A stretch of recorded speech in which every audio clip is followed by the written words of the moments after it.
All right, let's look at the next page. 3.2 smartphones. The function P gives the number of people in millions, so keep that in mind, who own a smartphone T years after the year 2000. So P stands for people in millions, and T stands for years after the year 2000. So what does each equation tell us about the smartphone ownership? All right, so we're talking about P of T is the name of the function. So T in this case is years. So we've got 17 years and then 2,320 millions, okay? Because we're talking about the number of millions of people. So it's not 2,320 people, it's 2,320 million people, which, by the way, really means 2,320,000 people. All right, there's 1,000 millions in a billion, so that's actually over 2 billion people. So let's summarize what that means then. So 17 years after 2000. So we're really talking in what year then? 2017. So in 2017, so I'll say in year 2017, 2,320 million, so really 2.320 billion people own smartphones.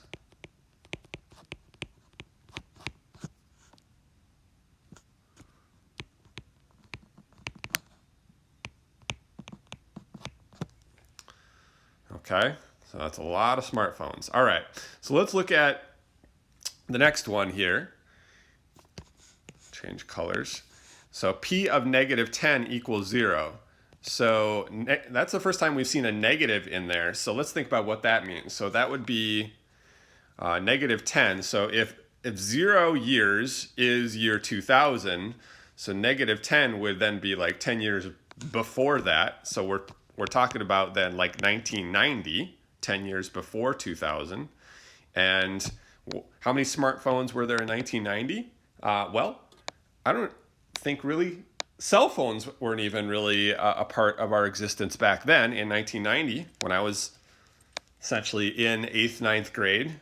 Didn't exist. We were happy just to have like a car phone or something like that was relatively new, being a big device that could be installed in a car, so you could call somebody from a car, which was pretty fantastic and neat back then.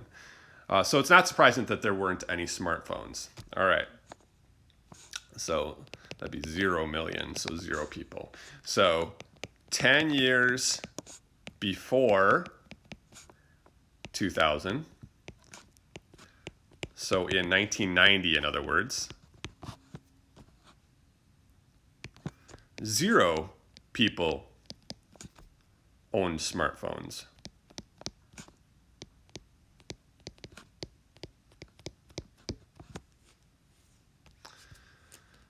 So that would be the meaning of those two equation statements. All right, number 2.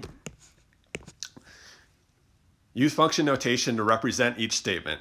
So we're going to reverse what we were doing in number 1. We're going to be given the statement, and then we're going to write the function notation for it. So let's think about that. In 2010, the number of people who own smartphones was 296,600,000. All right, so 2010, so how many years after 2000 is that? So that'd be 10 years after 2000. And then we have this population, that number of smartphones, not that population, but that number of smartphones. But let's think about that for a second. If we're going to represent that in millions, so that's 296,600,000. So if we're going to represent that in millions, let's think about that. So that would be 296.6 million. So if we're going to represent that statement in millions, like the ones that are stated up here, then we have to convert that a little bit from its actual number into stating it in terms of millions. All right, so let's write the function. So P of 10, so that would be 10 years after 2000, 2010, would have 296.6, and remember that means million, although that's assumed here, smartphones. All right, so 296 is equivalent to 296.6 million is equivalent to this number over here. So that would be the statement that you would have. All right, in 2015, about 1.86 billion people owned a smartphone. All right, so 2015, so that'd be 15 years after 2000. And this one's actually nice because it's stated in billions, but we have to then think about how many millions that would be. So we've got some interesting unit conversions here. So 1.86 billion, think about how it worked up in this problem. So that's actually 1,860 million, because there is 1,000 million in a billion. So if it were 2 billion, then that would be 2,000 million. If it were 1 billion, it'd be 1,000 million. So 1.86 billion is actually 1,860 million. Okay, so we have to think a little bit about these conversions in this problem. So P of 15 is equal to 1,860. And again, that represents 15 years after 2000 in 2015. 1,860 million people, which is equivalent to 1.86 billion, had smartphones, or that's the number of smartphones there were. I keep saying people, but it's actually just the number of smartphones. All right, number 3. Maya's curious about the value of t in P of t equals 1,000. What would the value of t tell Maya about the situation? All right, so what was that value of t? We've talked about it in the last 2 problems here. So the value of t represents the number of years after 2000.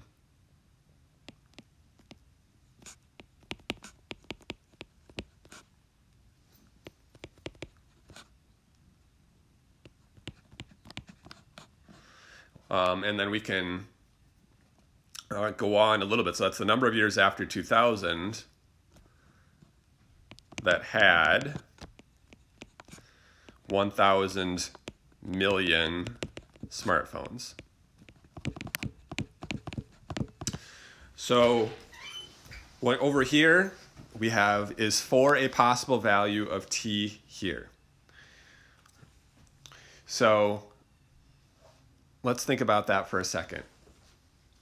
So if we put 4 in for t, that would be 4 years after 2000. So 4 is 4 years after 2000. So in 2004. So yes, that is a possible value.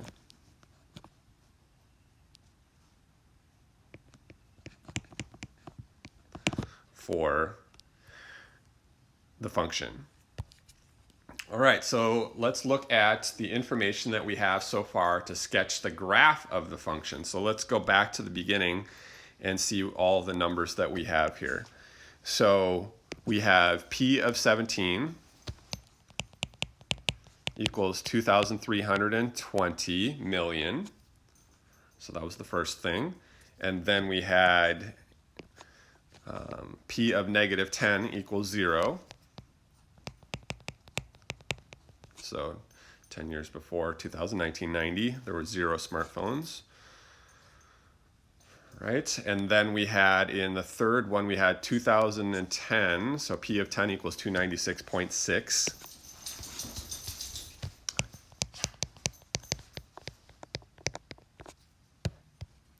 And then we had P of 15 equals 1860. Sorry, P of 15 is equal to 1,860 million. So let's graph all of those and see where we're at, and then just kind of look at the overall value of the function. So P of 17 equals 2,320. So 17 years and 2,320. So we had, let's just look at our scale here. So our scale is going up by 200s. So 2,320 would be probably right around here. We're not going to get exact. That's going to be close enough right there. So follow that up. Zoom in on this a little bit if I can. Maybe that's a little easier to see. So yeah, so 2,300 would be about right there. So good enough. All right, so then we have P of negative 10 equals 0. So let's go back over here, negative 10 and 0. So that's a fairly easy one to plot. P of positive 10, this is a 10 here. P of positive 10 is 296.6. So here's 10 years, 296.6. So here's 200 and almost 300 at that point, 300 million. So about right there. And then we had P of 15 equals 1860. So P of 15 right here. And that would be 1860. So 1800 would be there. So if we follow that up, so it's just above that, so about right there. Okay, so we've got 4 points. And now let's sort of sketch the function here. So if you did any research here, I think it was right around 2007 or so that smartphones were invented, at least the iPhone. And so there may have been, it depends on how you define a smartphone, but essentially when the iPhone came on to the market, that's really when the first smartphone was. So up to that point, we had either cell phones, flip phones, phones that you could sort of search the internet on in a sort of a basic sort of way, primitive sort of way. But when we actually had the touchscreen phones, that was about 2007, which is a big revolution. So if we're going to graph this function, we can say there was 0 smartphones. So it was kind of like no smartphones, no smartphones, no smartphones. And then right about in here, we started to go up, and then it's just been an increase ever since then. All right, and I would continue to see that line sort of go up in the number of millions here. I'm going to say 2007 smartphones invented. So if we were going to graph that function, we know it's continuous from year to year at 0 for a while, and then it just started going up almost exponentially at that point. Okay.